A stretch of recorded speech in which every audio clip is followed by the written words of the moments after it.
రాష్ట్రం జోగులాంబ గద్వాల్ జిల్లా ఆలంపూర్ నియోజకవర్గం మానుపాడు మండలం జిల్లాపూర్ స్టేజ్ జాతీయ రహదారి 44 మార్గంలో అలాగే గద్వాల్ పట్టణ కేంద్రంలో కృష్ణవేణి చౌక్ సిగ్నల్ దగ్గరలో ఈ దృశ్యాలు పాత్రికేయులు కెమెరాలకు చిక్కడం జరిగింది.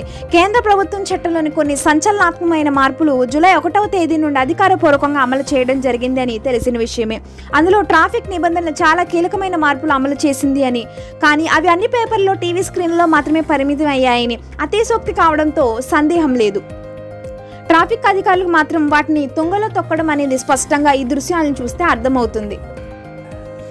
జాతీయ రహదారిపై వెళ్తున్న AP22J2604 నెంబర్ గల వాహనం 16 సంవత్సరాలు గల మైనర్ బాబు మదర్కల్ మండలం ఏల్కూరు గ్రామం నుండి కర్నూలుకు ప్రయాణం చేస్తుండగా అలాగే గద్వాల్ పట్టణంలో ప్రభుత్వ అధికారులు రద్దీగా ఉండి ఈ ప్రాంతంలో 15 సంవత్సరాలు గల మైనర్ బాబు ఇలా TS 06EJ3601 నెంబర్ గల వాహనం నడుపుతూ కెమెరాలకు చిక్కు జరిగింది. మరి చూడాలి ట్రాఫిక్ అధికారులు, జిల్లా పోలీసుల యంత్రాంగం ఎలాంటి చర్యలు తీసుకుంటారు, అలాగే చూస్తూ చౌద్యం చూస్తారా అనేది. ఇలాంటి వారిపై ఎలాంటి చర్యలు తీసుకోనకపోతే, ఎందుకంటే మరీ ఎక్కువ ఇష్టారాజ్యంగా వయసుతో పరిమితం లేకుండా వాహనాలు నడిపే అధిక ప్రమాదాలకు బలికాక తప్పదు అని ప్రజలు అంటున్నారు. పేరుకు మాత్రమే ప్రభుత్వ నిబంధనలు, వాటిని అమలు చేయడంలో చేతకాని నిర్లక్ష్యం అని వాహనదారులు గుసగుసలాడుకుంటూ మాట్లాడుకుంటున్నారు.